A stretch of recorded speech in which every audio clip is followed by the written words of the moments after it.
വെറും 10 ലക്ഷം രൂപ നിങ്ങളുടെ കയ്യിലുണ്ടെങ്കിൽ ഈ ഒരു വീട് കേരളത്തിൽ എവിടെയും നിർമ്മിക്കാം. ഇതിനെപ്പറ്റി അറിയാവുന്ന ആൾക്കാരാണെങ്കിൽ ചോദിക്കും ഇത് എത്ര സ്ക്വയർ ഫീറ്റ് വീടാണ്. കുറച്ചുകൂടി അറിയാവുന്നവരാണെങ്കിൽ ചോദിക്കും ഇതിന് ഏതൊക്കെ മെറ്റീരിയലാണ് യൂസ് ചെയ്യുന്നത്. നിങ്ങൾ വീട് കയറ്റാൻ ഉദ്ദേശിക്കുന്നവരാണോ അതുപോലെ വീട് കയറ്റിക്കൊണ്ടിരിക്കുന്നവരാണോ ഈ ഒരു വീഡിയോ മുഴുവനായിട്ട് കാണുക. വീടിനെ പറ്റിയുള്ള ബഡ്ജറ്റും എല്ലാം നിങ്ങൾക്ക് ഈ ഒരു വീഡിയോയിലൂടെ ഫുള്ളി ക്ലിയർ ആവുന്നതാണ്. എപ്പോഴും നമ്മളെ വീടിൻ്റെ ബഡ്ജറ്റ് തീരുമാനിക്കുന്നത് നമ്മളുടെ പ്ലാൻ്റെ സ്ക്വയർ ഫീറ്റും അതുപോലെ തന്നെ മെറ്റീരിയൽ സെലക്ഷനുമാണ്.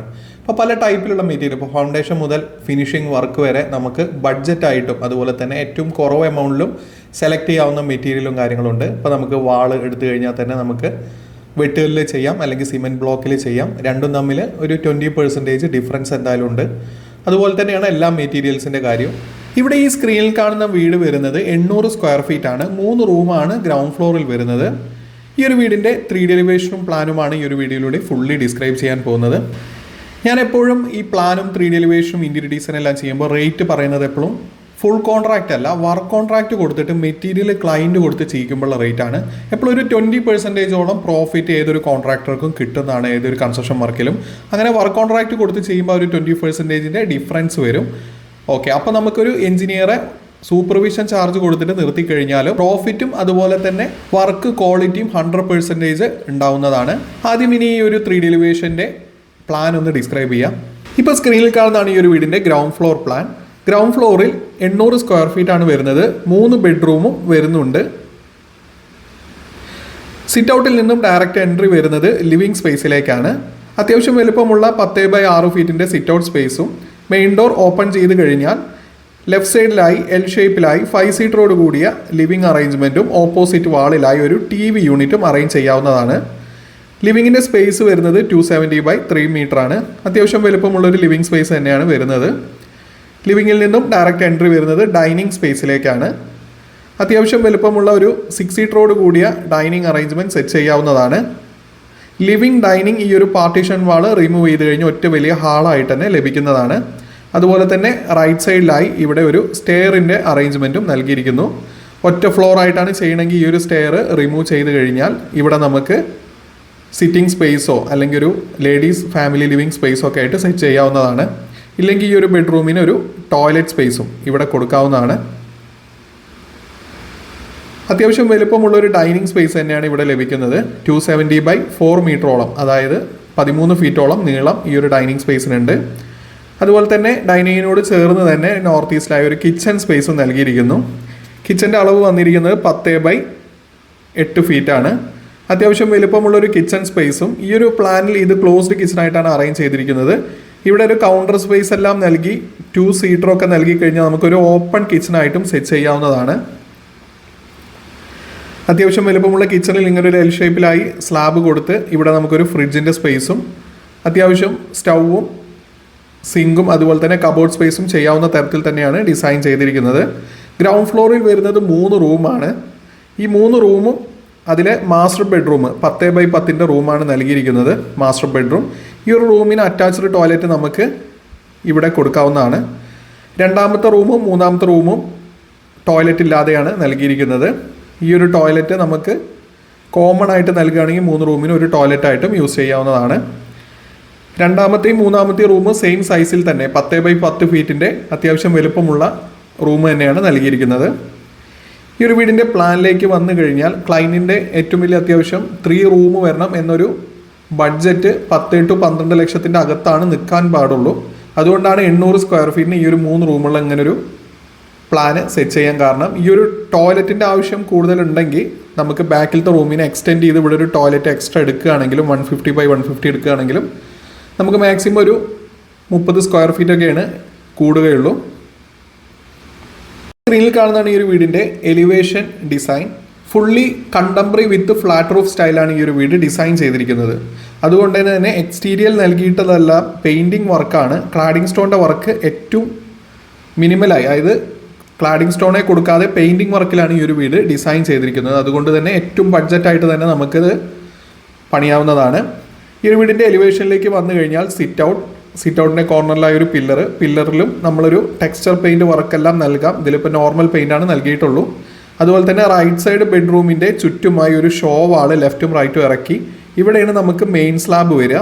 മെയിൻ സ്ലാബിൻ്റെ ടോപ്പിലായി ഒരു 1.5 ഫീറ്റിലായിട്ട് നമുക്കൊരു പാരപ്പറ്റ് എല്ലാം നൽകി ടോപ്പിൽ നമ്മളൊരു സ്ലാബ് നൽകി ഒരു 3 സ്പോട്ട് ലൈറ്റും നൽകിയിരിക്കുന്നു. ഈ ഒരു ഗ്യാപ്പിൽ ടോട്ടലി ആയി ഇതാണ് ഷെയ്ഡ് വരുന്നത്. ഇവിടുന്ന് ഈ ഒരു വർക്ക് ഗ്രൂവ് വർക്കാണ് നൽകിയിരിക്കുന്നത്. അതുപോലെ തന്നെ സെൻട്രലായിട്ടൊരു ഗ്രൂവ് വർക്ക് വിത്ത് പെയിൻറ്റിങ് വർക്കും നൽകിയിരിക്കുന്നു.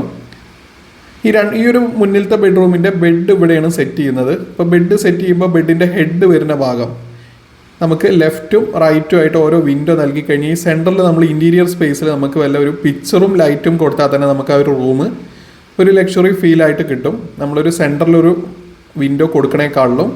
അപ്പോൾ അതിന് വേണ്ടിയിട്ടാണ് ഈ ഒരു 2 സൈഡിലായിട്ട് 2 വിൻഡോ ആയിട്ട് നൽകിയിരിക്കുന്നത്.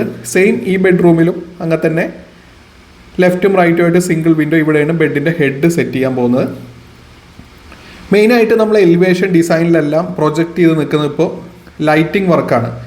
ഇപ്പോൾ നമ്മൾ ഈവനിങ് ടൈമിലായാലും ഡേ ടൈമിലായാലും ഇതുപോലത്തെ സ്പോട്ട് ലൈറ്റോ പ്രൊഫൈൽ ലൈറ്റോ, ഇത് പ്രൊഫൈൽ ലൈറ്റാണ്, പ്രൊഫൈൽ ലൈറ്റോ നൽകുമ്പോഴാണ് വീടിൻ്റെ ഒരു ഭംഗി കൂടുന്നത്. ഈ ഒരു വീടിൻ്റെ സിറ്റ് ഔട്ടിൽ എൽ ഷേപ്പിലായിട്ട് ഇതുപോലെ ഒരു പ്രൊഫൈൽ ലൈറ്റ് അടിയിൽ നൽകിയിരിക്കുന്നു. സിറ്റ് ഔട്ടിൽ വേറെ വാൾ ലൈറ്റോ സെൻട്രൽ ലൈറ്റോ ഒന്നുമില്ല. പിന്നെ സിറ്റ് ഔട്ടിൻ്റെ സ്ലാബിലായി ഒരു 6 സ്പോട്ട് ലൈറ്റും ഇങ്ങനെ നൽകിയിട്ടുണ്ട്. എല്ലാ സ്ലാബിൻ്റെ അടിയിലും ഷെയ്ഡിൻ്റെ അടിയിലും നമ്മൾ സ്പോട്ട് ലൈറ്റ് നൽകിയിട്ടുണ്ട്. അതുപോലെ തന്നെ ടോപ്പിൽ ഇവിടെയും സ്പോട്ട് ലൈറ്റും. ഇവിടെ നമ്മൾ പാരപ്പറ്റ് കെട്ടുമ്പോൾ ഒരു 5 സെൻറ്റി അകത്തോട്ട് വലിച്ച് ഇവിടെ ഒരു പ്രൊഫൈൽ ലൈറ്റും നൽകിയിട്ടുണ്ട്.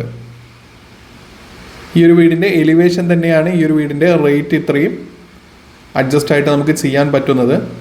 എപ്പോഴും പ്ലാനും 3D എലിവേഷനും എല്ലാം ചെയ്യുമ്പോൾ റേറ്റ് എസ്റ്റിമേറ്റ് ഇടുന്നത് നമ്മൾ പ്ലാനും 3D എലിവേഷനും ബേസിസിലാണ്. ഒരു പ്ലാൻ മാത്രം കണ്ടിട്ട് എലിവേഷൻ കാണാതെ ഒരു ഫുൾ സ്ക്വയർ ഫീറ്റ് റേറ്റിനെല്ലാം വർക്ക് എടുക്കുന്നത് എപ്പോഴും അക്യുറേറ്റ് ആവില്ല. അപ്പോൾ നമ്മൾ വർക്ക് തുടങ്ങി പിന്നീട് ഒരു എലിവേഷൻ കാണിക്കുമ്പോഴാവും കോൺട്രാക്ടർ ഈ റേറ്റിന് ഇത് ഫിനിഷ് ആവില്ല എക്സ്ട്രാ എമൗണ്ട് പറയുന്നത്. അപ്പോൾ എപ്പോഴും പ്ലാനും 3D എലിവേഷനും ഇൻറ്റീരിയർ ഡിസൈൻ എല്ലാം സെറ്റ് ചെയ്തതിന് ശേഷം കോൺട്രാക്ടറെ നോക്കുന്നതായിരിക്കും ഏറ്റവും ബെറ്റർ. അപ്പോൾ നമുക്ക് നമ്മൾ വിചാരിച്ച റേറ്റിന് ഫുൾ ഫിനിഷ് ചെയ്യാൻ പറ്റുന്നതാണ്. ഇപ്പോൾ എപ്പോഴും എസ്റ്റിമേറ്റ് ഇടുമ്പോൾ നമ്മൾ പെർ മെറ്റീരിയൽ ക്വാണ്ടിറ്റിയിലാണ് എസ്റ്റിമേറ്റ് ഇടുക. അപ്പോൾ നമ്മൾ തറപ്പണിയാണെങ്കിൽ നമ്മൾ കരിങ്കല്ല് എത്ര യൂണിറ്റ് വേണം, അതുപോലെ തന്നെ കൂലി നമ്മൾ യൂണിറ്റ് കണക്കിനും കൂലി എടുക്കാറുണ്ട്, അല്ലെങ്കിൽ ഡെയിലി വേജസിലും എടുക്കാറുണ്ട്. ഇപ്പോൾ യൂണിറ്റ് കണക്കിനാണെങ്കിൽ സാധാരണ നമ്മൾ ഒരു 2000 to 2500 പെർ യൂണിറ്റിന് കരിങ്കല്ലിൻ്റെ വർക്കിന് വരുന്നത്.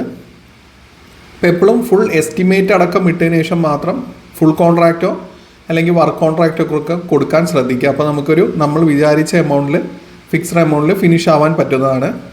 എപ്പോഴും ഒരു വീടിൻ്റെ ബഡ്ജറ്റ് തീരുമാനിക്കുന്നത് ആ ഒരു വീടിൻ്റെ മെറ്റീരിയൽ സെലക്ഷനും അതുപോലെ തന്നെ പ്ലാനും 3D എലിവേഷനും വെച്ചിട്ടാണ്. ഇപ്പം നോർമലി നമ്മൾ ബ്ലോക്ക് വർക്കിൽ എല്ലാം ചെയ്യുമ്പോൾ നമ്മൾ വെട്ടുകല്ല് യൂസ് ചെയ്യാറുണ്ട്, ലാറ്ററൈറ്റ് സ്റ്റോൺ. അതുപോലെ തന്നെ നമുക്ക് വെട്ടുകല്ല് അല്ലെങ്കിൽ ഈ പറഞ്ഞ പോലെ സിമൻറ്റ് ബ്ലോക്ക് യൂസ് ചെയ്യാം. അപ്പോൾ സിമൻറ്റ് ബ്ലോക്ക് ചെയ്യുമ്പോൾ വെട്ടുകല്ലിൻ്റെ അപേക്ഷിച്ചിട്ട് ഒരു 30 രൂപ 40 രൂപ വ്യത്യാസം വരും. ഓക്കെ, ഒരു ബ്ലോക്കുമേ ഒരു 30-40 രൂപ വ്യത്യാസം വന്ന ഒരു 1000 സ്ക്വയർ ഫീറ്റുമേ നമുക്ക് എങ്ങനെ ഒരു 50,000 ഡിഫറൻസ് വരും. അപ്പോൾ മെറ്റീരിയൽ യൂസ് ചെയ്യുന്ന പോലെ ഇരിക്കും നമ്മളുടെ ബഡ്ജറ്റ്. ഇപ്പോൾ മരത്തിൻ്റെ പോലെ തന്നെ സ്റ്റീലിനും ഒരേ റേറ്റാണ് വരുന്നത്. സ്റ്റീലിൻ്റെ വിൻഡോസ് കാര്യങ്ങൾ യൂസ് ചെയ്തുകൊണ്ട് മരത്തിൻ്റെ യൂസ് ചെയ്യുന്നതായിട്ട് കുറവ് വരുന്നില്ല. ഇപ്പോൾ നമ്മൾ ആഞ്ഞില അല്ലെങ്കിൽ കരുവേലകൊക്കെ യൂസ് ചെയ്തിട്ട് മരത്തിൻ്റെ കട്ടില കാര്യങ്ങൾ ഉണ്ടാക്കുമ്പോൾ വരുന്ന റേറ്റിനേക്കാളും കൂടുതലാണ് ഇപ്പോൾ സ്റ്റീലിൻ്റെ വിൻഡോസ് കാര്യങ്ങൾ യൂസ് ചെയ്യുമ്പോൾ വരുന്നത്. അപ്പോൾ മരം തന്നെ സെലക്ട് ചെയ്യായിരിക്കും, അത്യാവശ്യം ട്രീറ്റ് ചെയ്ത മരം സെലക്ട് ചെയ്യായിരിക്കും നല്ലത്. പിന്നെ നമ്മൾ ഡോറ്, മെയിൻ ഡോറ് കാര്യങ്ങളല്ലെങ്കിൽ നമ്മൾ ബെഡ്റൂം ഡോറൊക്കെ എപ്പോഴും വർക്ക് ഫിനിഷ് ആവുന്ന നേരം, അതായത് പ്ലാസ്റ്റർ വർക്കിന് ശേഷം നമ്മളെ യൂട്യൂബ് ചാനലിൽ നൽകിയിട്ടുണ്ട്. നമ്മൾ കട്ടില ബോൾട്ട് ചെയ്ത് പിടിപ്പിക്കുന്നതിലൂടെ നമുക്ക് ചെതൽ കാര്യങ്ങൾ വരുന്നതിൽ നിന്ന് കുറവും കിട്ടും. ഇപ്പോൾ മെയിൻ ഡോറ് കാര്യങ്ങളൊക്കെ ഞാൻ യൂട്യൂബിലൊരു വീഡിയോ ഇട്ടിട്ടുണ്ട്. ആ ഒരു മെയിൻ ഡോറ് ഇപ്പോൾ ഈ ഒരു 3D എലിവേഷൻ നൽകിയിരിക്കുന്ന മെയിൻ ഡോറ് ചെയ്യാൻ നമുക്ക് തേക്കിൽ തന്നെ നോർമലി 6 ഇഞ്ചിൽ ചെയ്യുകയാണെങ്കിൽ നമുക്കൊരു 30,000-40,000 രൂപയാണ് റേഞ്ച് വരുള്ളൂ. കട്ടിലയും ഡോറും അടക്കം അത്രയാണ് റേഞ്ച് വരുള്ളൂ. അത് ആഫ്റ്റർ കൺസ്ട്രക്ഷൻ ചെയ്യുന്നതിലൂടെ നമുക്ക് ചെതൽ കാര്യങ്ങൾ ഒരു മാക്സിമം കുറയ്ക്കാനായിട്ട് പറ്റും.